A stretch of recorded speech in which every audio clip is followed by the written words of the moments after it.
Good afternoon বন্ধুরা। আজকে আমাদের রান্না হচ্ছে ঝিঙে আলু পোস্ত। এই যে আমি পোস্ত বাটছি, আর এদিকে কড়াতে ঝিঙে আলু, এই যে ঝিঙে আলু পোস্ত, আর হবে পাবদা মাছের ঝাল।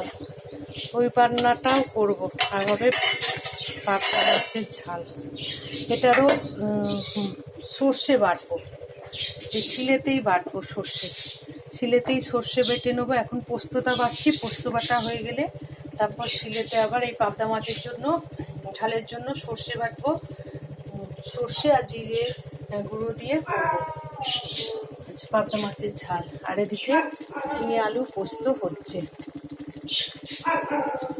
তোমরাও কে কি আজকে রান্না করছো আমায় জানিও।